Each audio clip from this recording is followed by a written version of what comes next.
네, 안녕하세요 여러분들 반갑습니다. 금융과 에너지 업종을 누구보다 쉽게 알려주는 대기업 멘토 권혁철입니다. 오늘 비츠로테크라는 기업 리뷰해보도록 할 텐데요. 비츠로테크 같은 경우 순수 지주회사로 여러 종속회사를 거느리면서 전력기기 사업, 전지사업, 특수사업을 진행 중에 있죠. 제가 오늘 말씀드릴 내용은 주가가 원래 자리로 돌아가고 있다라는 주제를 좀 가지고 왔거든요. 사실 비츠로테크가 이 AI 산업과 맞물리면서 급상승을 한 모습을 보여줬었는데 지금 현재 비츠로테크가 상당히 하락을 하고 있어요. 과연 어디까지 조정이 나올지 거기에 대해서 지지라인과 수급적인 측면에 대해서 좀 알아보려고 하고요. 그리고 상승했었던 모멘텀 다시 한번 복귀를 하려고 합니다. 같이 한번 확인해 보면서 천천히 얘기 나눠보도록 할 텐데요. 먼저 시작하기 전에 저희 데이업 채널에 오시면은 모든 종목들을 커버해드리고 있으니까 찾아와 주시면 정말 감사하겠고, 영상도 끝까지 지켜봐 주시면서 댓글로 궁금하신 것들 남겨주시면은 다음 영상에서 말씀을 드리도록 하겠습니다. 그럼 비츠로테크 바로 보도록 할게요. 일단 비츠로테크 같은 경우 2021년 2월에 비츠로 ES에서 물적 분할을 하면서 순수 지주회사로 재출범했는데요. 자회사로 비츠로셀, 비츠로 EM, 비츠로 넥스텍, 비츠로 ES, 비츠로 오밀텍을 거느리고 있다라고 보시면 될 것 같습니다.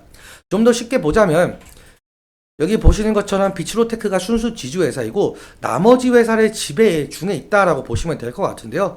일단 비츠로이엠과 여기 비츠로이에스 같은 경우 전력기기 사업을 진행 중에 있고요. 그리고 비츠로셀과 비츠로밀텍은 전지사업, 비츠로넥스텍은 특수 공정을 하고 있는 특수 사업을 맡고 있죠.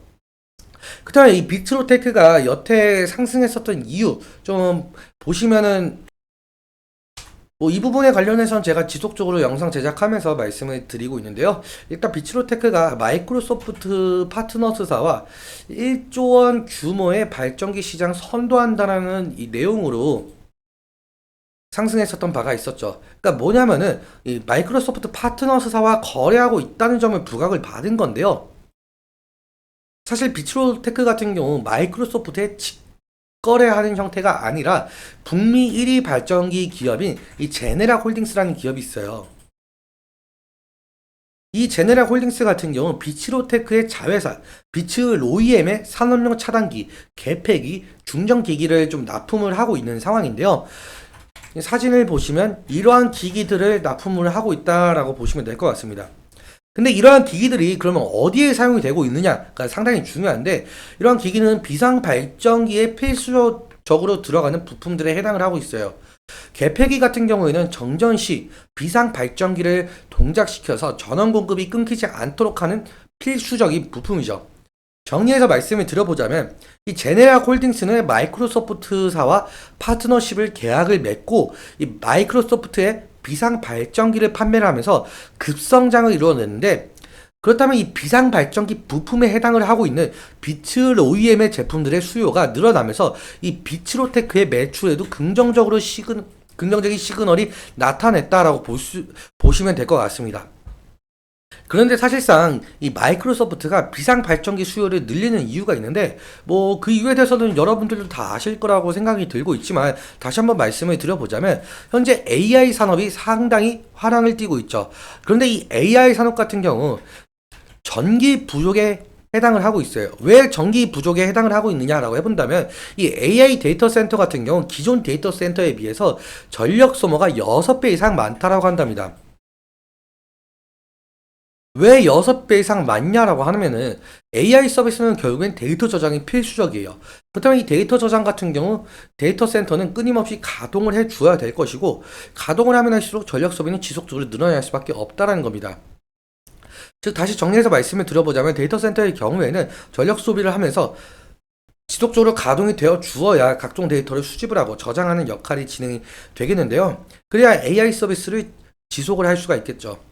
그런데 예를 들어서 지진이나 전쟁과 같은 우리가 컨트롤할 수 없는 재해로 인해서 전력 공급망에 혼란이 오게 된다면 이 AI 서비스 운영에 상당히 큰 타격을 입게 되겠죠. 그래서 여기 글을 보시면은 데이터 센터 같은 경우 기업이나 국가 핵심 인프라로 자리 잡은 상황이기도 하고요. 그렇기 때문에 어떠한 재난 상황에서도 데이터 손실이나 서비스 중단 없이 안정적으로 가동이 되어 주어야죠. 그래서 데이터 센터를 건설을 할 땐 비상 발전기는 필수 요소로 자리 잡고 있다라고 보시면 될 것 같습니다. 오늘 내용 다시 정리하자면 AI 산업 확장으로 인해서 데이터 센터 확충이 시급하고, 이 데이터 센터 확충으로 인해서 비상 발전기 수요도 덩달아 늘어나고 있고, 이 MS, 그러니까 마이크로소프트와 파트너십을 맺고 있는 제네랄 홀딩스의 납품을 진행을 하고 있는 비츠로테크가 수혜를 받고 상승했었다라고 볼 수가 있겠습니다. 그런데 지금 현재 비츠로테크 같은 경우 상승분을 거의 반납을 하면서 하락을 하고 있죠. 이 부분에 관련해서는 차트 보면서 설명 이어 나가보도록 할게요. 비츠로테크가 5월 13일에 이 고가 부분을 찍고 지금 상당히 하락을 하고 있는데, 사실상 지금 상승분을 거의 반납했다라고 할 정도로 상당히 하락한 모습을 보여주고 있죠. 얼마만큼 하락을 했냐라고 본다면 지금 약 한 32%, 33% 정도까지 빠진 모습을 보여주고 있는데요. 일단 오늘 같은 흐름도 마이너스 1%대 하락을 진행 중에 있죠.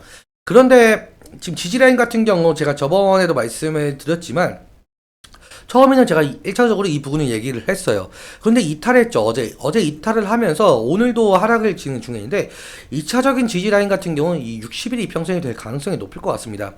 만약에 이 60일 이평선까지 이탈을 하게 된다고 한다면 사실상 그때 당시에는 리스크적인 관리가 상당히 필요할 것으로 보이고 있는데, 그렇다면 이 하락에 대한 수급적인 주체는 과연 누구일 것인가 좀 살펴보도록 할게요. 지금 현재 5월 7일부터 상승을 했으니까 제가 기간을 5월 7일자로 좀 잡은 모습을 볼 수가 있겠는데요.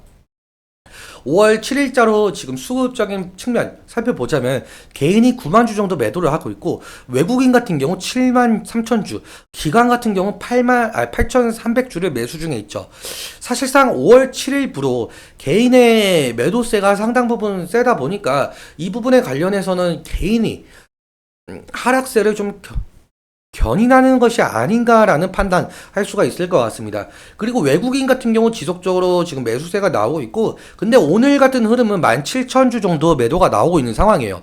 그렇다면 오늘 이 매도에 이 거래원이 창구가 어딘지 좀 살펴보자면, 지금 JP모건 서울에서 6,500주 정도 매도가 나온 것을 볼 수가 있죠.